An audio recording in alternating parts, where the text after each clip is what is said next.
Hello viewers, எல்லாரும் எப்படி இருக்கீங்க? நான் வந்து சொல்லியிருந்தேன் இல்லைங்களா, நம்ம சேனலில் வந்து டிரைவிங் வீடியோஸ் இனிமேல் நான் போட போகிறேன், அதே மாதிரி இன்ஃபர்மேட்டிவான வீடியோஸ் வரப்போகுது அப்படின்னு. அந்த சீரீஸ் தாங்க இது. ஸோ டிரைவிங் வீடியோவுடைய ஃபர்ஸ்ட் எபிசோடு தான் இது.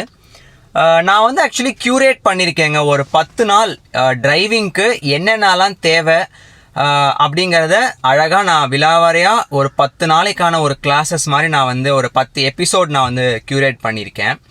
ஸோ அதோடைய ஃபர்ஸ்ட் எபிசோட் தான் இன்றைக்கி நீங்கள் பார்க்குறீங்க. நம்ம சேனலை சப்ஸ்கிரைப் பண்ணல அப்படின்னா ப்ளீஸ் மறக்காமல் சப்ஸ்கிரைப் பண்ணிக்கோங்க, உங்கள் ஃப்ரெண்ட்ஸ் அண்ட் ஃபேமிலிஸ்க்கும் ஷேர் பண்ணுங்கள். இன்றைக்கான வீடியோ எதை பற்றி அப்படின்னு பார்த்தீங்கன்னா, பேசிக்ஸ் ஆஃப் டிரைவிங். அதாவது நீங்கள் ஒரு காருக்குள்ளே நீங்கள் என்ட்ரு ஆன உடனே என்னென்னலாம் பண்ணணும், ஃபர்ஸ்ட் திங் என்னென்னலாம் பண்ணணும். இது வந்து பேசிக்ஸ் ஆஃப் டிரைவிங் கற்றுக்கிறவங்க மட்டும்தான் அதை வந்து பண்ணணுங்கிற அவசியம் கிடையாது. நல்லா ஓட்ட தெரிஞ்சவங்க கூட வந்து இதெல்லாம் நீங்கள் பண்ணீங்க அப்படின்னா ஒரு சேஃபான ஒரு டிரைவிங் வந்து நீங்கள் வந்து என்ஜாய் பண்ணலாம். ஓகேங்களா? அதே போல் நான் கொடுக்குற வீடியோஸ், நான் பண்ணுற வீடியோஸ் எல்லாமே வந்து சில ரெஃபரன்சஸை நான் எடுத்திருக்கேன். அதே மாதிரி என்னுடைய ஒய்ஃப் வந்து டிரைவிங் கிளாஸஸ் போயிட்டுருக்காங்க. அவங்க அங்கே என்னென்ன சொல்லி கொடுக்குறாங்க அப்படிங்கிறத அந்த ரெஃபரன்ஸும் எடுத்து, அதே மாதிரி நான் பண்ணுற சில தவறுகளை பார்த்து என்னை கரெக்ட் பண்ண சில இன்ஸ்ட்ரக்டர்ஸ் இருக்காங்க. எங்கள் ஃபேமிலியாக நிறைய பேருக்கு வந்து வண்டி ஓட்ட தெரியும். அவங்க சில அட்வைசஸ் கொடுத்து அதை நான் இம்ப்ளிமெண்ட் பண்ணி எவ்வளோ கம்ஃபர்டபுளாக நான் ஓட்டுறேன் அப்படிங்கிறதெல்லாம் க்யூரேட் பண்ணி தான் வந்து நான் அந்த வீடியோஸ் எல்லாமே நான் கொடுக்குறேன். ஸோ இந்த வீடியோஸை நீங்கள் வந்து ரெஃபரன்ஸாகவும் நீங்கள் எடுத்துக்கலாம். இல்லை எனக்கு வந்து டிரைவிங்கே தெரியாது, நான் வந்து டிரைவிங் பண்ணணும் அப்படிங்கிற ஒரு இன்ட்ரெஸ்ட் இருக்குது அப்படின்னா இந்த வீடியோஸ், இந்த எபிசோடு நீங்கள் வந்து என்டையராக ஃபுல்லாக நீங்கள் ஸ்கிப் பண்ணாமல் நீங்கள் பார்த்தீங்க அப்படின்னா எண்ட் ஆஃப் தி டே எபிசோடோடைய எண்டிங்கில் வந்து கண்டிப்பாக உங்களால் உங்கள் காரை ஸ்டார்ட் பண்ணி மூவ் பண்ண முடியும். ஓகேங்களா? ஃபர்ஸ்ட் நம்ம வீடியோக்குள்ளே போகிறதுக்கு முன்னாடி, டிரைவிங்கிறது ஒரு ஆர்ட் மாதிரி தாங்க. அதுக்கு நமக்கு ஃபர்ஸ்ட் தேவையானது என்ன அப்படின்னு பார்த்தீங்கன்னா, கற்றுக்கணுங்கிற ஆர்வம் கண்டிப்பாக வேணும். ஓகேவா? கற்றுக்கணுங்கிற ஆர்வம் இருந்துச்சுனாலே எல்லாமே நம்ம ஈஸியாக பண்ணிட முடியும். ரெண்டாவது நமக்கு என்ன முக்கியமான தேவை அப்படின்னா, கான்ஃபிடென்ஸ் வேணுங்க.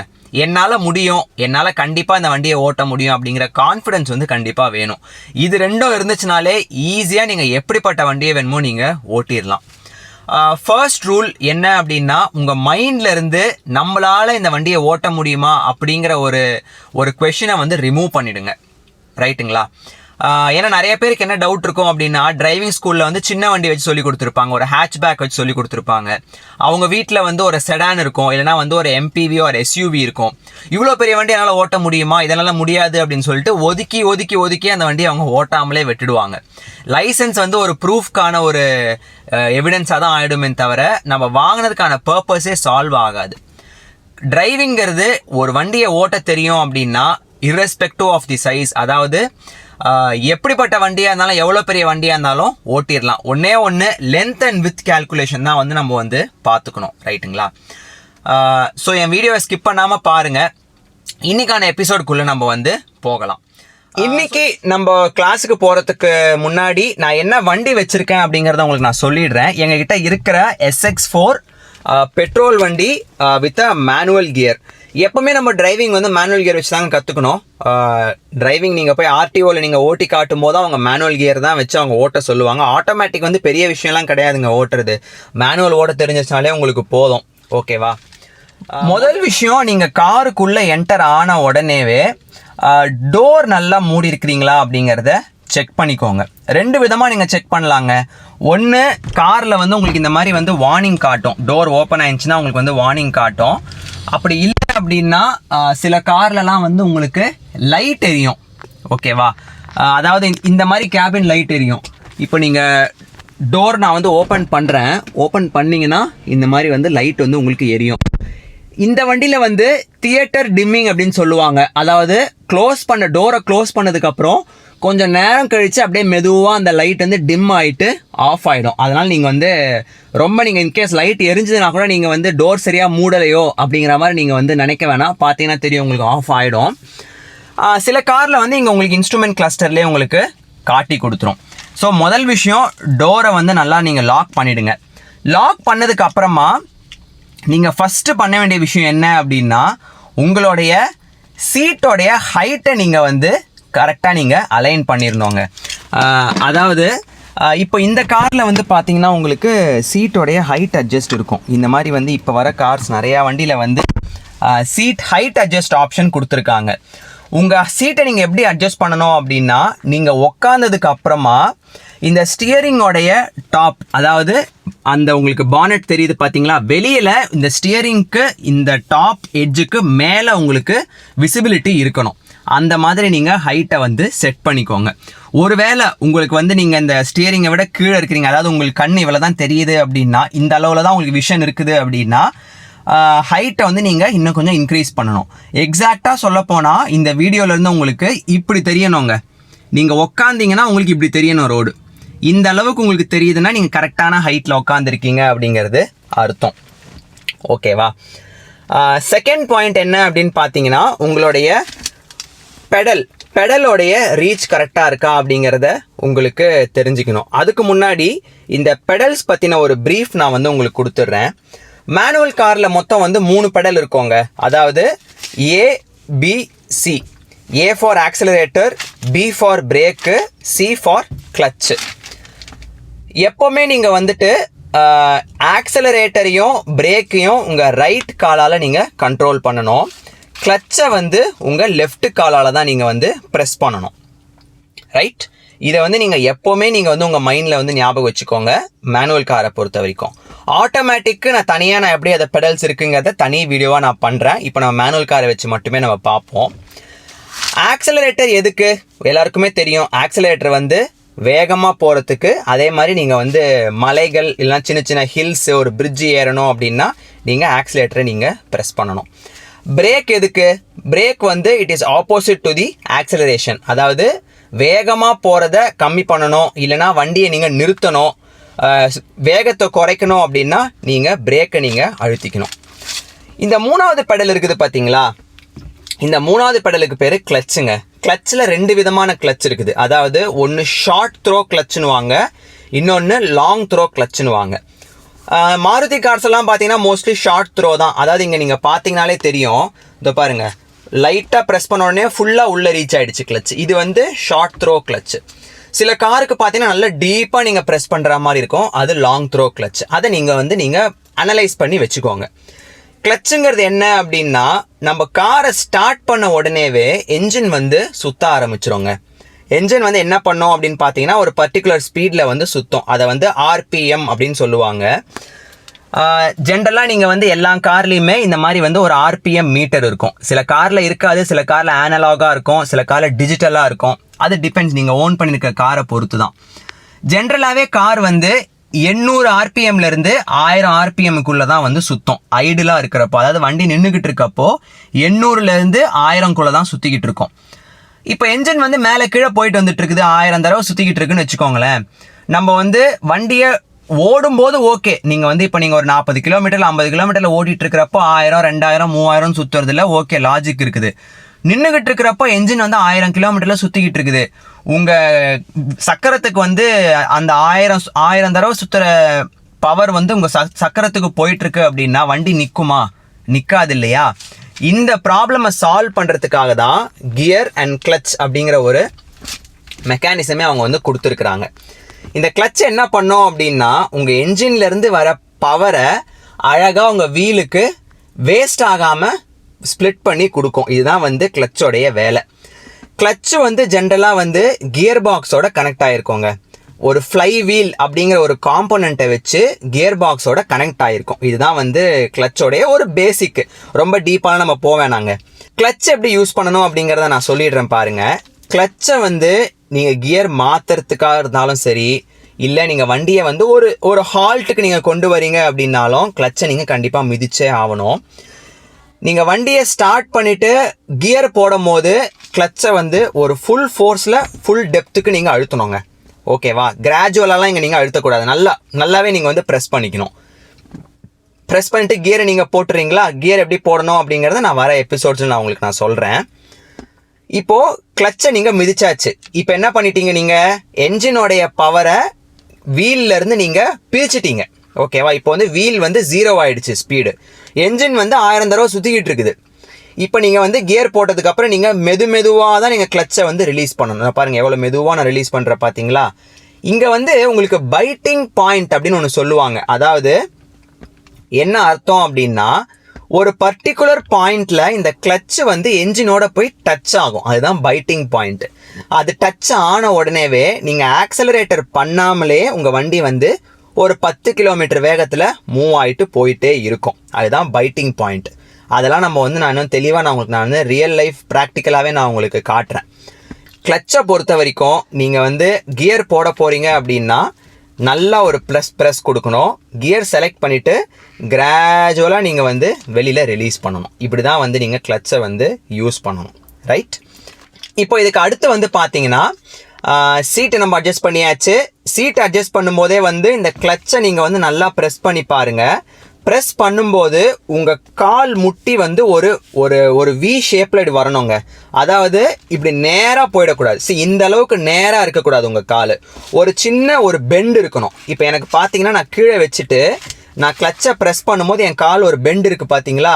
இப்படின்னா நான் கரெக்டாக உட்காந்துருக்கேன், என் ஹைட்டுக்கு கரெக்டாக நான் அட்ஜஸ்ட் பண்ணியிருக்கேன் அப்படிங்கிறது ஒரு அர்த்தம். இப்படி தான் நீங்கள் வந்து அட்ஜஸ்ட் பண்ணி வச்சுக்கணும். ஒருவேளை இந்த மாதிரி உங்களுக்கு வரலை அப்படின்னா சீட்டை வந்து நீங்கள் அட்ஜஸ்ட் பண்ணிக்கணுங்க. சீட் அட்ஜஸ்ட் பண்ணுறது எங்கே இருக்கும் அப்படிங்கிறத நான் காட்டுறேன். ஜென்ரலாகவே எல்லா கார்லேயுமே டிரைவர் சீட்டுக்கு கீழே வந்து இந்த மாதிரி ஒரு ராடு இருக்கும். சில காரில் இவ்வளோ பெரிய ராடு இருக்கும், பார்த்தீங்கனாலே உங்களுக்கு தெரியும். ஃபுல் லென்த்துக்கு ஒரு ராடு போகும். சில காரில் வந்து இந்த கார்னர் ஒன்று லெஃப்ட் கார்னர் இல்லைனா ரைட் கார்னரில் வந்து சின்னதாக ஒரு இழுக்கிற மாதிரி ஒரு லீவர் இருக்கும். இதை நீங்கள் மேலே இப்படி இழுத்துட்டு உங்கள் ஸ்டியரிங் வீலில் ஒரு கையை வச்சுக்கிட்டு ஃப்ரண்ட் அண்ட் பேக் நீங்கள் இழுத்தீங்கன்னா உங்களுக்கு சீட் வந்து மூவ் ஆகும். இப்படி தான் நீங்கள் வந்து அட்ஜஸ்ட் பண்ணணும். அட்ஜஸ்ட் பண்ணதுக்கு அப்புறமா ஒழுங்காக நீங்கள் சீட்டை லாக் பண்ணணும். அதாவது இப்போ நீங்கள் இப்படி நான் அட்ஜஸ்ட் பண்ணிட்டேன்னா இப்படி நீங்கள் ஆட்டி பார்த்தீங்கன்னா உங்கள் சீட் வந்து லாக் ஆகலை அப்படின்னா கிளிக்னு ஒரு சவுண்டு வரும். அப்படி ஆயிடுச்சு அப்படின்னா சீட் லாக் ஆகிடுச்சின்னு அர்த்தம். இப்போ நம்ம ஸ்டியரிங் வீலை வந்து எப்படி அட்ஜஸ்ட் பண்ணணும் அப்படிங்கிறதையும் உங்களுக்கு நான் சொல்லிடுறேன். முதல்ல நீங்கள் உட்காந்துட்டீங்க, சீட்டை நீங்கள் ஹைட் அட்ஜஸ்ட் பண்ணிட்டீங்க. இப்போ ஸ்டியரிங் வீல் எப்படி அட்ஜஸ்ட் பண்ணணும் அப்படின்னா, உங்கள் ஹைட்டை செட் பண்ணதுக்கப்புறம் உங்களுடைய மணிக்கட்டு இருக்குது இல்லையா, இந்த மணிக்கட்டு இந்த ஸ்டியரிங் வீலோடைய மேலே வச்சிங்கன்னா கரெக்டாக இந்த மணிக்கட்டு இந்த மடங்குற இடம் வந்து ஸ்டியரிங் வீலோடைய டாப் மோஸ்ட் இடத்துல வந்து உட்காரணும். நீங்கள் வந்து ஸ்ட்ரெச்லாம் பண்ணக்கூடாது. இப்போ எனக்கு பார்த்தீங்கன்னா பாருங்கள், என்னுடைய உடம்பு வந்து என்னோட பேக் ரெஸ்ட்டில் கரெக்டாக ரெஸ்ட் ஆகிருக்கு, ஹெட்டு வந்து ஹெட் ரெஸ்ட்டில் கரெக்டாக ரெஸ்ட் ஆகிருக்குது. இப்போ நான் நேராக என்னுடைய மணிக்கட்டை நாங்கள் வைக்கிறேன். வச்சிங்க அப்படின்னா கரெக்டாக எனக்கு இந்த டாப் மோஸ்ட் ஆங்கில் என் மணிக்கட்டு உட்காருது. அப்படின்னா இந்த ஸ்டியரிங் வீல் வந்து எக்ஸாக்டாக எனக்கு வந்து செட் ஆகிருக்கு அப்படிங்கிறது தான் அர்த்தம். அதுவும் ஆகலை அப்படின்னா ஸ்டியரிங் வீலில் ஜென்ரலாக 2 அட்ஜஸ்ட்மெண்ட் இருக்குங்க. இங்கே கீழே ஒரு லீவர் இருக்குது பார்த்தீங்களா, இது வந்து ஸ்டியரிங் வீலோடைய ஹைட் அட்ஜஸ்ட் லீவர் அப்படின்னு சொல்லுவாங்க. அதாவது இதை நீங்கள் இப்படி நீங்கள் மேலே இழுத்துட்டிங்கன்னா ஸ்டியரிங் வீல் மேலே கீழே மூவ் ஆக ஆரம்பிச்சிடும். இதை நீங்கள் உங்களுக்கு ஏற்ற மாதிரி எப்படி அட்ஜஸ்ட் பண்ணுறீங்களோ அட்ஜஸ்ட் பண்ணிவிட்டு 100% நல்லா டைட்டாக நீங்கள் லாக் பண்ணி வச்சிடணுங்க. இல்லைன்னா அது ரொம்ப டக்குன்னு வந்து ஸ்டியரிங் வீலை இறக்கி விட்டுடும். அதே மாதிரி ரீச் அப்படிங்கிற ஒரு ஆப்ஷன் இருக்கும். அதாவது ஸ்டியரிங் வீலை இழுத்தீங்கன்னா முன்ன பின்ன வந்து போகும். அதுவும் வந்து ஒரு ஆப்ஷன் இருக்குது. அதுவும் நீங்கள் வேணா நீங்கள் வந்து உங்களுக்கு ஏற்ற மாதிரி உங்கள் காரில் அந்த ஆப்ஷன் இருக்குதுன்னா நீங்கள் அதை யூஸ் பண்ணிக்கலாம். இன்னொரு விஷயம் நான் சொல்கிறேன், உங்கள் வண்டியில் ஏர் பேக் இருக்குதுன்னு வச்சுக்கோங்களேன். இந்த ஏர் பேக் வந்து உங்கள் முகத்துக்கு நேராக இருக்கக்கூடாதுங்க, உங்கள் செஸ்ட்டுக்கு நேராக இருக்கணும். அந்த மாதிரி தான் நீங்கள் ஸ்டியரிங் வீலை நீங்கள் அட்ஜஸ்ட் பண்ணிக்கணும். இப்போ நான் உட்காந்தேன் அப்படின்னா ஏர் பேக் வந்து என்னுடைய நெஞ்சு பகுதிக்கு நேராக தான் இருக்குது. அந்த மாதிரி தான் நீங்கள் ஸ்டியரிங் வீலை நீங்கள் அட்ஜஸ்ட் பண்ணிக்கணும். ஓகேவா? ஸோ இதெல்லாம் பேசிக்ங்க. இதெல்லாம் நீங்கள் அட்ஜஸ்ட் பண்ணிட்டீங்கனாலே போதும், you are set to go. இன்னொரு முக்கியமான விஷயம், இன்னொரு அட்ஜஸ்ட்மெண்ட்டும் இருக்குது, சீட் பெல்ட்டுங்க. சீட் பெல்ட் வந்து ரொம்ப ரொம்ப ஒரு இம்பார்ட்டண்ட்டான ஒரு எலிமெண்ட். உங்கள் காரில் ஏர் பேக் வேலை செய்யணும், இல்லை அப்படின்னா நம்ம சேஃபாக இருக்கணும் அப்படின்னா உங்கள் காரில் போகிற அத்தனை பேரும் சீட் பெல்ட்டை நீங்கள் போட்டே ஆகணும். ஏன்னா இப்போ வர காரில் எல்லாமே பார்த்தீங்கன்னா ப்ரீ டென்ஷனர்ஸ் அப்படிங்கிற ஒரு ஃபீச்சர் கொடுத்துருக்காங்க. இது என்ன பண்ணும் தெரியுமா? நம்ம வேகமாக பிரேக் போட்டோம் அப்படின்னா உங்களை அந்த சீட்லேருந்து நகர விடாமல் பண்ணிடும். அதுக்கான ஒரு எக்ஸாம்பிள் பாருங்கள். நான் கொஞ்சம் வேகமாக இழுக்கிறப்ப எப்படி சீட் பெல்ட் பிடிச்சிக்குதுன்னு பாருங்களேன். அதுக்கு முன்னாடி இப்போ நான் மெதுவாக இழுக்கிறேன் பார்த்தீங்களா, எவ்வளோ தூரம் போயிட்டு வருது, எவ்வளோ ஃப்ரீயாக. இதே நான் வேகமாக இழுக்கிறேன், இப்போ பாருங்கள் லாக் ஆகிடுச்சு பார்த்தீங்களா. நான் பிடிச்சி இழுத்தாலும் வண்டி தான் ஆடுமே தவிர சீட் பெல்ட் உங்களுக்கு மூவ் ஆகாது. இப்போது திருப்பி வந்து லூஸ் ஆகிடுச்சு. இதுதான் சீட் பெல்ட்டோடைய ஃபங்க்ஷனு. ஒரு ஆக்சிடென்ட்டு ஏதோ ஒன்று ஆகுது அப்படின்னா உங்களை ஃப்ரண்ட்டில் போக விடாமல் சீட் பெல்ட் பார்த்துக்கோங்க. சீட் பெல்ட் கண்டிப்பாக போட்டுக்கோங்க. சில காரில் ஃபிக்ஸட் சீட் பெல்ட்டாக இருக்கும். இப்போ என்கிட்ட இருக்க வண்டியில் வந்து பார்த்தீங்கன்னா அட்ஜஸ்டபிள் சீட் பெல்ட்டு. இதுவும் வந்து உங்களுக்கு ஏற்ற மாதிரி நீங்கள் அட்ஜஸ்ட் பண்ணிக்கோங்க. சீட் பெல்ட் எப்படி அட்ஜஸ்ட் பண்ணணும் தெரியுங்களா? இப்போ நான் சீட் பெல்ட்டை போடுறேன் பாருங்கள். சீட் பெல்ட் போடுறப்போ உங்களுக்கு உங்களுடைய செஸ்ட் பகுதியில் தான் வந்து சீட் பெல்ட் வரணும். இப்போ நான் போட்டுட்டேன் இல்லையா, கரெக்டாக பார்த்தீங்கன்னா இப்படி தான் வரணும். உங்கள் கழுத்து பகுதி இங்கே வந்து உங்களுக்கு சீட் பெல்ட் பிடிக்கக்கூடாதுங்க. இதையும் நீங்கள் பார்த்துக்கணும். அதே மாதிரி ரொம்ப லோவாக, இப்போ அதாவது இந்த இடத்துல இருக்குன்னு வச்சுக்கோங்க, உங்கள் செஸ்ட்டுக்கு கீழே போகுது அப்படின்னா சீட் பெல்ட் நீங்கள் சரியாக அட்ஜஸ்ட் பண்ணலன்னு அர்த்தம். கரெக்டாக உங்களுடைய செஸ்ட்டுக்கு கிராஸாக இப்படி போகணும். இங்கே பார்த்தீங்கன்னா உங்களுக்கு தெரியும் பாருங்கள், செஸ்ட்டுக்கு கிராஸாக வருதா? அதே மாதிரி கீழே உங்களுக்கு இடுப்பு பகுதியில் இந்த லேப்கான பாயிண்ட் வந்து எக்ஸாக்டாக வந்து இருக்கணும். இதையும் நீங்கள் வந்து கண்டிப்பாக நோட் பண்ணி வச்சுக்கோங்க. இப்போ நம்ம வந்து அட்ஜஸ்ட்மெண்ட்டில் ஃபைனல் அண்ட் லாஸ்ட் அட்ஜஸ்ட்மெண்ட்டுக்கு நம்ம வந்துட்டோங்க. இது என்ன அப்படின்னு பார்த்தீங்கன்னா முக்கியமானது மிரர் அட்ஜஸ்ட்மெண்ட். அது வந்து என்னுடைய ட்ரைபாடு நான் வீடியோ பர்பஸ்க்காக வச்சுருக்கேன், வேறு எதுவும் கிடையாது. அது நமக்கு வந்து மொத்தம் காரில் 3 மிரர்ஸ் இருக்கோங்க. ஒன்று வந்து ரைட் சைடு ORVM, அதாவது out side rear view mirror அப்படின்னு சொல்லுவாங்க இதை. அதே மாதிரி அங்கே லெஃப்டில் பார்க்குறது வந்து left ORVM, left out side rear view mirror. இங்கே நடுவில் கேபின்குள்ளே இருக்குது பார்த்தீங்களா, இதை வந்து IRVM அப்படின்னு சொல்லுவாங்க, அதாவது இன்டர்னல் ரியர் வியூ மிரர். இதுதான் இதோடைய கான்செப்ட்டு. சில காரில் வந்து பார்த்தீங்கன்னா உங்களுக்கு இந்த மாதிரி எலக்ட்ரானிக்கலி அட்ஜஸ்டடாக இருக்கும். அதாவது ஒரு ஜாய்ஸ்டிக் மாதிரி கொடுத்துருவாங்க, இல்லைனா பட்டன்ஸ் இருக்கும். இதை வச்சு நீங்கள் வெளி மிரரை நீங்கள் அட்ஜஸ்ட் பண்ணிக்கலாம். இப்போ என்னோட ஆல்டோலலாம் பார்த்தீங்கன்னா இங்கே ஒரு சின்னதாக குச்சி மாதிரி இருக்கும். அதை நம்ம வச்சு அட்ஜஸ்ட் பண்ணோன்னா கூட மேனுவலாக இது வந்து அட்ஜஸ்ட் ஆகிடும். இதை எப்படி அட்ஜஸ்ட் பண்ணுங்கிறத முதல்ல நான் சொல்லிடுறேன். இப்போ ஆக்சுவலி இந்த மிரர் வந்து தப்பாக அட்ஜஸ்ட் ஆகிருக்குதுங்க. இது எக்ஸாக்டாக எப்படி அட்ஜஸ்ட் ஆகிருக்கணும் அப்படின்னா, இந்த ரியர் சீட்டோடைய ஹேண்டில் இருக்குது இல்லைங்களா, அதாவது ரியர் டோரோடைய ஹேண்டில் இருக்குது இல்லையா, அது வந்து இந்த கார்னர் பகுதியில் உங்களுக்கு தெரியணும். அதாவது இப்போ நீங்கள் உள்ளேருந்து நீங்கள் உட்காந்து பார்க்குறப்போ இந்த மிரரோடைய கார்னரில் வந்து இந்த ரியர் டோர் தெரியணும். இப்படி பண்ணிங்கன்னா மட்டும்தான் இந்த பக்கம் இருக்கிற பிளைண்ட் ஸ்பாட்டை வந்து உங்களால் எலிமினேட் பண்ண முடியும். ஸோ இதே கான்செப்டில் தான் வந்து உங்களுக்கு அந்த லெஃப்ட் சைடு மிரரையும் நீங்கள் அட்ஜஸ்ட் பண்ணணும். லெஃப்ட் சைடு மிரர் பாருங்கள் எந்த அளவுக்கு தப்பாக அட்ஜஸ்ட் ஆகிருக்கு பாருங்கள். இப்போ இதை நான் எப்படி கரெக்டாக அட்ஜஸ்ட் பண்ணுறேன் அப்படிங்கிறதையும் நீங்கள் பாருங்கள். பார்த்தீங்களா, இந்த அளவுக்கு நம்ம வைடாக நம்ம வச்சா மட்டும்தான், அதாவது நம்ம இப்போ சீட்லேருந்து உட்காந்து பார்க்குறப்போ ரியர் டோரோடைய அந்த ஹேண்டில் வந்து உங்கள் மிரரோடைய இந்த ரைட் கார்னரில் உங்களுக்கு தெரிஞ்சதுன்னா போதும். இந்த அளவுக்கு உங்களுக்கு நீங்கள் அட்ஜஸ்ட் பண்ணிங்கனாலே உங்கள் பிளைண்ட் ஸ்பாட் வந்து உங்களுக்கு அந்த ப்ராப்ளமே வராது. வேணும் அப்படின்னா நீங்கள் பிளைண்ட் ஸ்பாட் மிரரும் நீங்கள் போட்டுக்கலாம். பட் நம்ம இருக்கிற மிரரை வச்சே நம்ம பார்ப்போம். இப்போ நம்ம IRVMக்கு வருவோம். IRVM பொறுத்த வரைக்கும் 2 விதமான IRVM இருக்குது. ஒன்று ஆட்டோ டிமிங் IRVM அப்படின்னு சொல்லுவாங்க, இன்னொன்று மேனுவல் அட்ஜஸ்ட். நம்மக்கிட்ட இருக்கிறது மேனுவல் IRVM. இதில் எப்படி நீங்கள் பண்ணணும் அப்படின்னா, பின்னாடி இருக்கிற கண்ணாடி இருக்குது பார்த்தீங்களா, அது வந்து இந்த மிரரில் ஃபுல்லாக உங்களுக்கு தெரியணும். ஸோ இப்போ நீங்கள் பார்த்தீங்கனாலே தெரியும் பாருங்கள், பின்னாடி இருக்கிற மிரர் வந்து என்னுடைய இந்த IRVMல ஃபுல்லாக தெரியுது. இது வந்து நார்மலாக இருக்கிறப்போ, இதே நான் இப்போ மேனுவலாக நான் டிம் பண்ண உடனே உங்களுக்கு தெரியும், ஒரு ரிஃப்ளெக்ஷன் மாதிரி தெரியும் பாருங்கள். இது வந்து நைட் டைமில் தான் நமக்கு ரொம்ப ஹெல்ப்ஃபுல்லாக இருக்கும். பட் இப்போயும் பார்த்தீங்கன்னா அந்த 2 கார்னர் தெரியுது பார்த்தீங்களா, இதான் அந்த மிரரோடைய 2 கார்னர். பின்னாடி இருக்கிற கிளாஸோடைய 2 கார்னருமே உங்களுடைய கண்ணாடியில் தெரியணும். இதுதான் வந்து பேசிக்ஸ் ஆஃப் மிரர் அட்ஜஸ்ட்மெண்ட்ஸ்.